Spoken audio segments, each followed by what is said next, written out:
ಇಂದು supreme court ನಲ್ಲಿ ಮಹತ್ವದ ಒಂದು ಮಹಾ ತೀರ್ಪು ಹೊರಬೀಳ್ತಾ ಇರುವಂತದ್ದು. ಈಗ ಆಲ್ರೆಡಿ ಅಯೋಧ್ಯೆ ವಿಚಾರಕ್ಕೆ ಸಂಬಂಧಪಟ್ಟಂತೆ ಐತಿಹಾಸಿಕ ತೀರ್ಪನ್ನು ನೀಡಿರುವಂತ ಸುಪ್ರೀಂ ಕೋರ್ಟ್ ಮತ್ತೊಂದು ಐತಿಹಾಸಿಕ ತೀರ್ಪಿಗೆ ಅಣಿಯಾಗಿದೆ. ಅದು ಶಬರಿಮಲೆ ದೇವಸ್ಥಾನಕ್ಕೆ ಮಹಿಳೆಯರ ಪ್ರವೇಶದ ಬಗ್ಗೆ ತೀರ್ಪನ್ನು ನೀಡಲಿರುವಂತದ್ದು.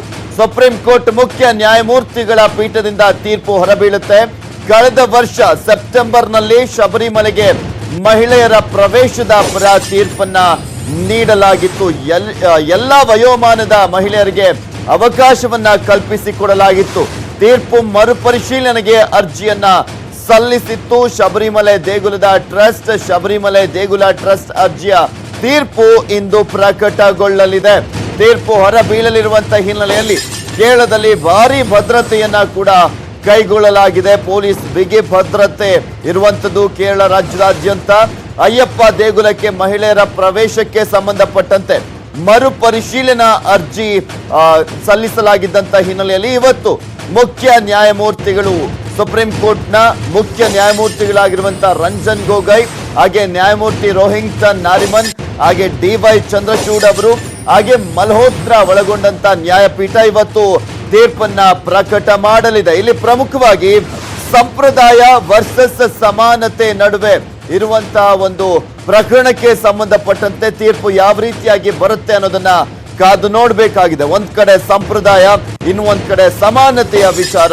ಸೊ ಹೀಗಾಗಿ ಈ ಬಾರಿ ಸುಪ್ರೀಂ ಕೋರ್ಟ್ನ ತೀರ್ಪು ಬದಲಾಗುತ್ತಾ? ಕಳೆದ ಬಾರಿ ನೀಡಿದಂತ ಸುಪ್ರೀಂ ಕೋರ್ಟ್ನ ತೀರ್ಪಿನ ವಿಚಾರಕ್ಕೆ ಸಂಬಂಧಪಟ್ಟಂತೆ ಈ ಬಾರಿ ಆ ಒಂದು ತೀರ್ಪಿನಲ್ಲಿ ಏನಾದ್ರೂ ಬದಲಾವಣೆಗಳು ಕಂಡು ಬರುತ್ತಾ ಅಥವಾ ಆ ಒಂದು ತೀರ್ಪನ್ನೇ ಎತ್ತಿ ಹಿಡಿಯುತ್ತಾ ಸುಪ್ರೀಂ ಕೋರ್ಟ್ ಅನ್ನೋದನ್ನ ಕಾದು ನೋಡಬೇಕು. ಕಳೆದ ವರ್ಷ 2018 ಸೆಪ್ಟೆಂಬರ್ ತಿಂಗಳಲ್ಲಿ ನ್ಯಾಯಮೂರ್ತಿ, ಆ ಒಂದು ಸಂದರ್ಭದಲ್ಲಿ ಮುಖ್ಯ ನ್ಯಾಯಮೂರ್ತಿಗಳಾಗಿದ್ದಂತ ದೀಪಕ್ ಮಿಶ್ರಾ ಅವರ ನೇತೃತ್ವದ ಒಂದು ನ್ಯಾಯಪೀಠ ತೀರ್ಪನ್ನ ಪ್ರಕಟ ಮಾಡಿತ್ತು. ಅದೇ ವಿಚಾರಕ್ಕೆ ಸಂಬಂಧಪಟ್ಟಂತೆ ಮರುಪರಿಶೀಲನಾ ಅರ್ಜಿಯನ್ನ ಸಲ್ಲಿಸಲಾಗಿತ್ತು. ನಿಮಗೂ ಕೂಡ ಗೊತ್ತಿದೆ ಒಂದು ವರ್ಷದಲ್ಲಿ ಏನೆಲ್ಲ ಆಯ್ತು ಶಬರಿಮಲೆ ವಿಚಾರಕ್ಕೆ ಸಂಬಂಧಪಟ್ಟಂತೆ.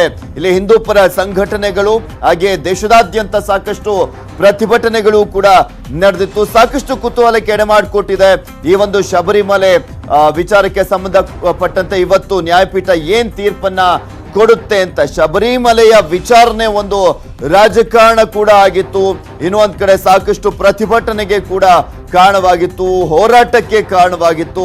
ಇದೆಲ್ಲದರ ನಡುವೆ ಇವತ್ತು ಆ ತೀರ್ಪು ಏನಾಗಿರುತ್ತೆ ಅನ್ನೋದು ಸಾಕಷ್ಟು ಕುತೂಹಲಕ್ಕೆ ಎಡೆ ಮಾಡಿಕೊಟ್ಟಿದೆ. ಯಾಕೆಂದ್ರೆ ಇಲ್ಲಿ ಪ್ರಮುಖವಾಗಿ ಈ ಹಿಂದೆ 10 ರಿಂದ 50 ವರ್ಷದ ವಯೋಮಾನದ ಮಹಿಳೆಯರು ಪ್ರವೇಶ ನಿರಾಕರಣೆ ಮಾಡಲಾಗಿತ್ತು. ಈಗ ಎಲ್ರಿಗೂ ಕೂಡ ಎಲ್ಲ ವಯೋಮಾನದ ಮಹಿಳೆಯರಿಗೆ ಪ್ರವೇಶವನ್ನ ನೀಡಲಾಗ್ತಾ ಇದೆ.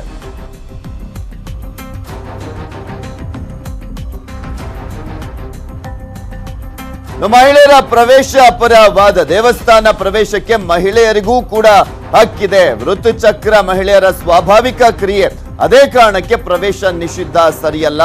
ಇನ್ನ ಧಾರ್ಮಿಕ ವೈಜ್ಞಾನಿಕ ದೃಷ್ಟಿಯಿಂದಲೂ ಕೂಡ ಋತುಚಕ್ರ ಸ್ವಾಭಾವಿಕ, ಮಹಿಳೆಯರು ದೇಶದ ಫಲವತ್ತತೆಯ ಸಂಕೇತ ಅಂತ ಮಹಿಳೆಯರ ಪರವಾಗಿ ವಾದವನ್ನು ಮಾಡಲಾಗಿದೆ.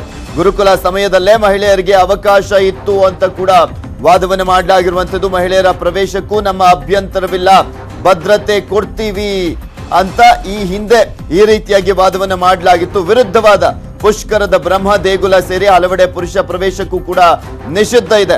ಋತುಚಕ್ರ ಮಲಿನದ ಸಂಕೇತ, ಈ ಸಮಯದಲ್ಲಿ ಪ್ರವೇಶ ಸರಿಯಲ್ಲ. ಧರ್ಮ ಸಂಪ್ರದಾಯಗಳಿಗೆ ಧಕ್ಕೆ ಆಗಬಾರ್ದು. ಮಹಿಳೆಯರ ಪ್ರವೇಶದಿಂದಾಗಿ ದೇವರಿಗೆ ಮುಜುಗರ ಆಗುತ್ತೆ, ಅದು ಸಂಪ್ರದಾಯ. ಬೆಟ್ಟ ಗುಡ್ಡಗಳನ್ನ ಹತ್ತಿ ಹೋಗೋದು ಅಸಾಧ್ಯದ ಮಾತಾಗಿದೆ.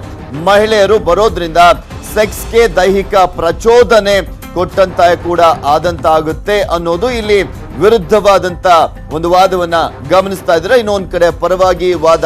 ಈ ರೀತಿಯಾಗಿ ವಾದ ಮತ್ತೆ ಪ್ರತಿವಾದ ಈಗ ಆಲ್ರೆಡಿ ಮತ್ತೆ ಆಲಿಸಿತ್ತು ಸುಪ್ರೀಂ ಕೋರ್ಟ್. ಮುಖ್ಯ ನ್ಯಾಯಾಧೀಶರಾಗಿರುವಂತ ರಂಜನ್ ಗೊಗೊಯ್ ಅವರ ನೇತೃತ್ವದ ಪೀಠದಲ್ಲಿ ನಡೆದಿದ್ದಂತ ವಾದ ಪ್ರತಿವಾದ ಮೇ ತಿಂಗಳು 10ನೇ ತಾರೀಕು ಈ ಒಂದು ವಾದ ಪ್ರತಿವಾದ ಮುಕ್ತಾಯವಾಗಿ ಇಂದಿಗೆ ತೀರ್ಪನ್ನ ಕಾಯ್ದಿರಿಸಲಾಗಿತ್ತು. ಸೊ ಹೀಗಾಗಿ ಇವತ್ತು ತೀರ್ಪನ್ನ ಪ್ರಕಟ ಮಾಡಲಾಗ್ತಾ ಇದೆ. ಈ ಹಿಂದಿನ ಮುಖ್ಯ ನ್ಯಾಯಮೂರ್ತಿಗಳಾಗಿದ್ದಂತ ದೀಪಕ್ ಮಿಶ್ರಾ ನೇತೃತ್ವದ ಸುಪ್ರೀಂ ಕೋರ್ಟ್ ನ್ಯಾಯಪೀಠವು ತೀರ್ಪನ್ನ ಪ್ರಕಟ ಮಾಡಿತ್ತು. ಆ ತೀರ್ಪಿನ ಪ್ರಕಟದ ಒಂದಂಶದ ಸಾರ ಅಂದ್ರೆ ಎಲ್ಲ ವಯೋಮಾನದ ಮಹಿಳೆಯರು ಕೂಡ ಶಬರಿಮಲೆ ದೇವಸ್ಥಾನಕ್ಕೆ ಹೋಗಬಹುದು, ಅಯ್ಯಪ್ಪನ ದರ್ಶನವನ್ನ ಪಡಿಬಹುದು ಅನ್ನುವ ತೀರ್ಪನ್ನ ನೀಡಿದಂಥದ್ದು ಒಂದು ದೊಡ್ಡ ವಿವಾದಕ್ಕೆ, ಚರ್ಚೆಗೆ, ಪ್ರತಿಭಟನೆಗೆ, ಹೋರಾಟಕ್ಕೆ, ರಾಜಕಾರಣದ ದಾಳಕ್ಕೆ ಬಳಕೆಯಾಗಿತ್ತು.